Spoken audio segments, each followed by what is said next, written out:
So,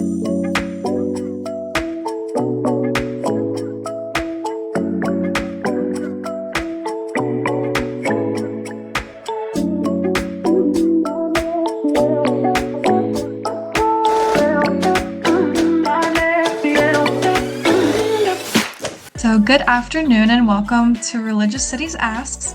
This is a segment that I host in order to familiarize students in the community about the Religious Studies Initiative here at Penn State. So, thank you so much for joining me today. Do you mind introducing yourself and providing us with a brief overview of your academic background, the classes you teach, and research interests that you have in the field of religious studies? Sure. I'm On-Cho. I'm based in the Asian Studies Department, where I am a professor of history, religious studies, Asian studies, and philosophy. So my work actually takes me to different but certainly interrelated disciplines. And I basically work on the Confucian tradition, and I'm sort of interested in the religious aspects of Confucian philosophy. And obviously, Confucianism is something that needs to be approached in a very broad, expansive way.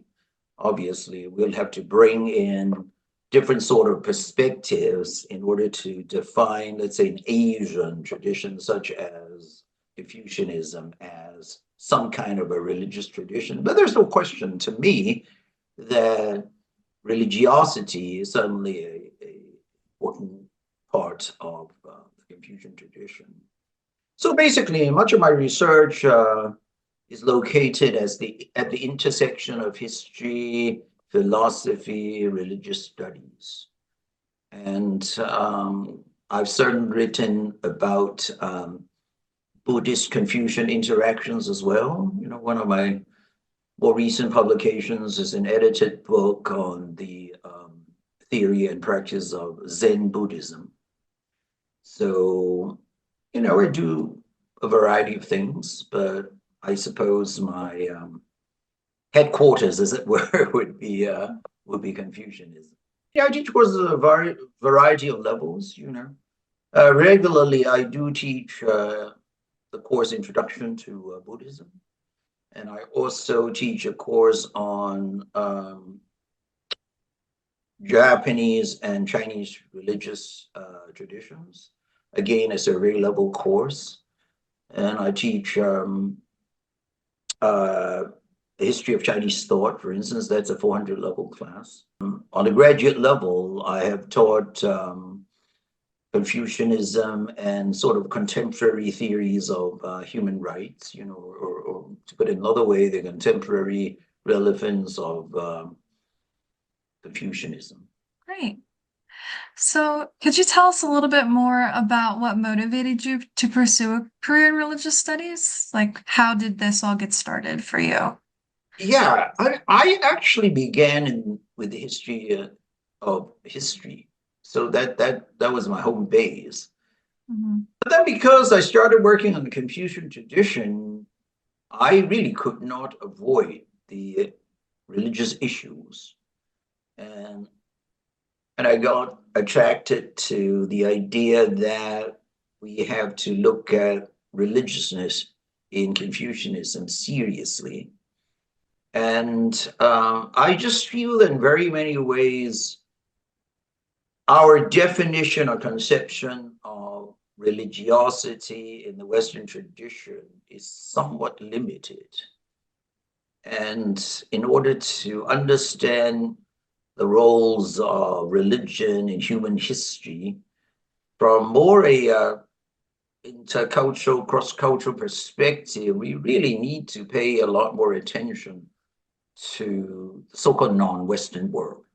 So one of my interests, I suppose, is to highlight the commonalities and also differences between the Western and Chinese, Asian, or non-Western tradition to the extent possible.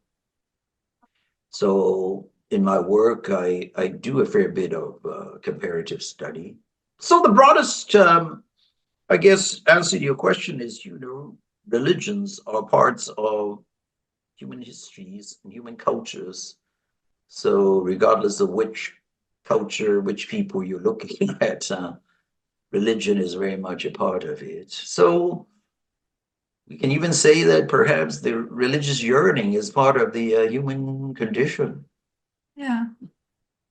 Yeah. So when you say that you do like comparative work, is it mainly between like Confucianism and forms of Christianity, or what, like Yeah, specifically, what do those, you? those are certainly reference to, in a more general way, the Confucian worldview. Let's say the Confucian worldview and the Christian worldview, or the Buddhist worldview and the Christian worldview.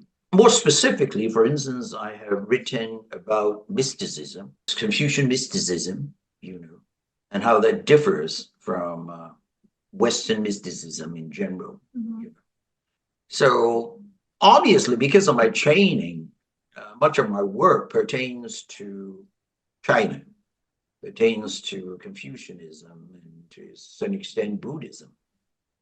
But I just feel that very often is revealing, is illuminating to bring in some kind of comparative perspective.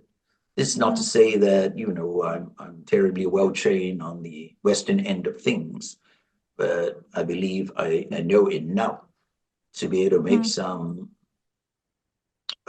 sensible remarks about Yeah. some of the general commonalities and differences. So that's how I approach it. And so even in my classes here and there, I will draw attention to the uniqueness, let's say, of the Confucian or Buddhist tradition, while bringing in to the fold my understanding of what the Abrahamic traditions are all about, for instance. You know, Mhm. because most of our students were reared, in the Christian tradition. It's actually I was baptized in the Christian religion. My Mhm. my family has been fourth generation. I'm the fourth generation Christian. So Mhm.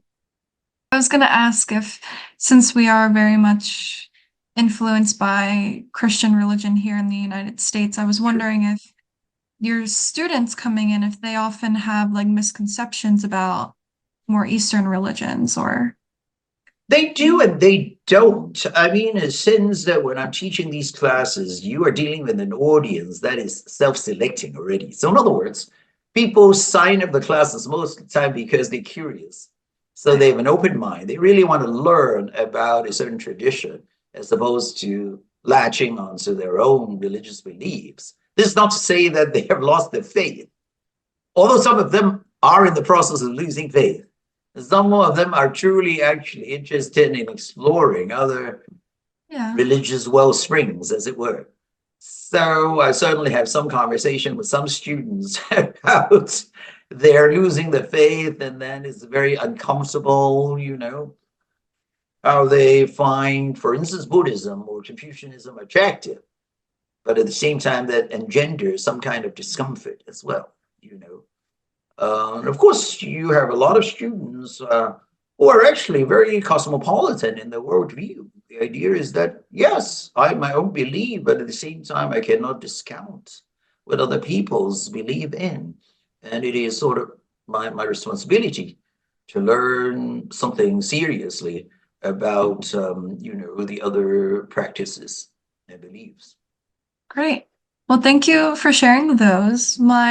My last question is, in your perspective, do you think that there are any current challenges or debates within the field of religious studies that some people may not really know about, or anything that a future religious studies student should be aware of?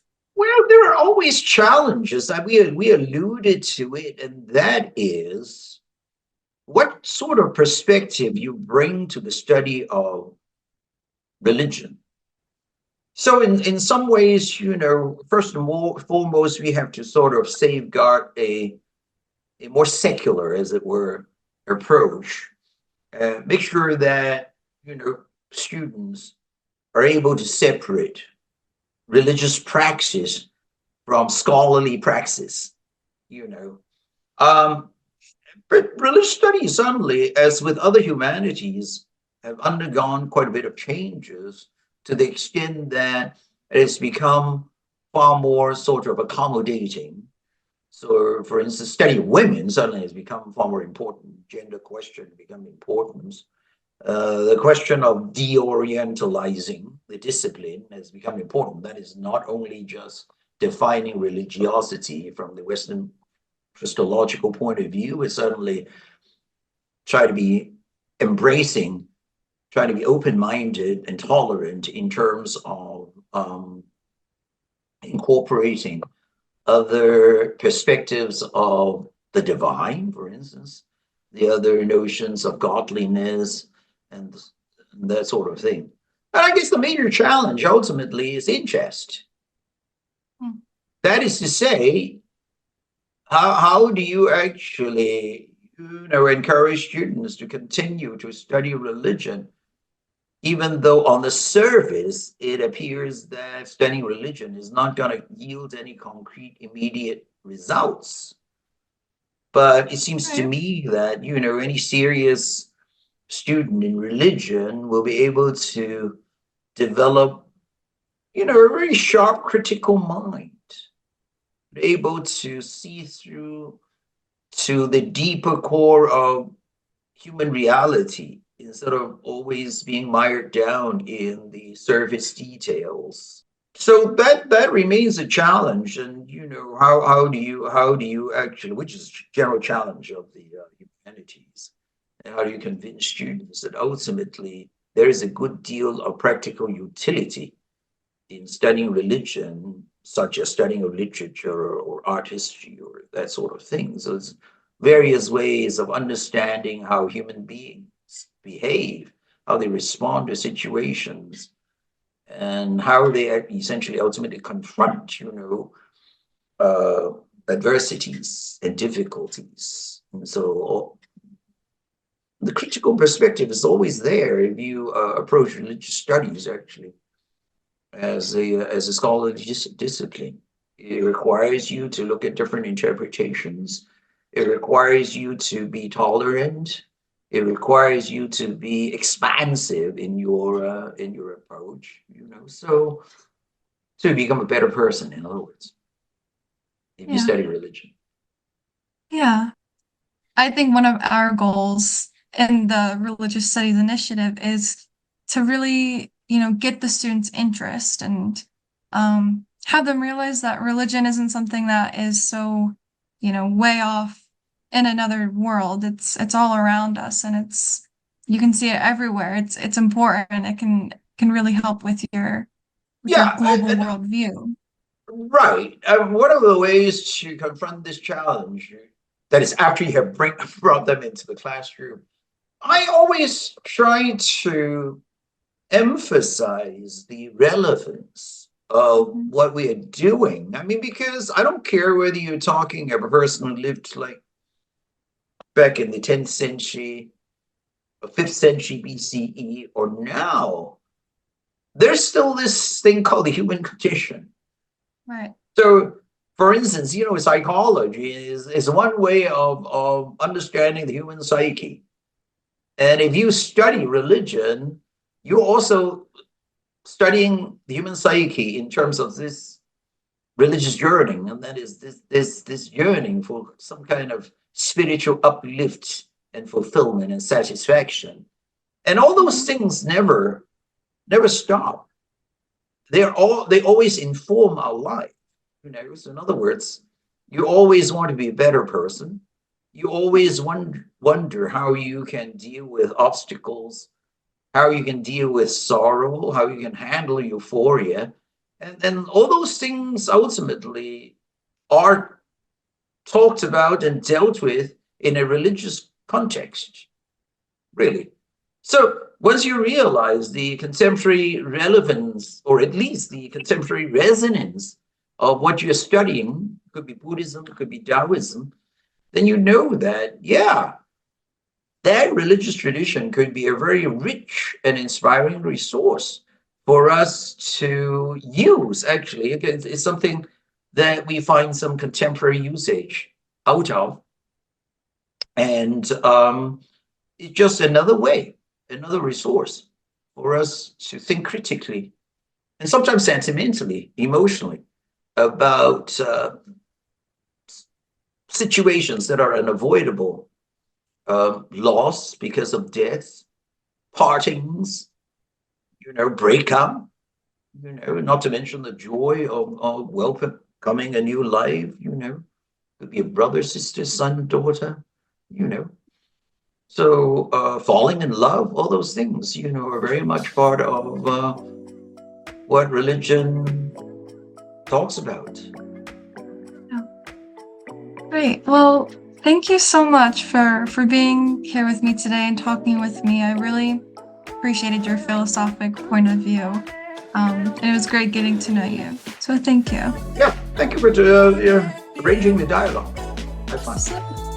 Okay, thank you. Bye-bye. Bye. Thank you.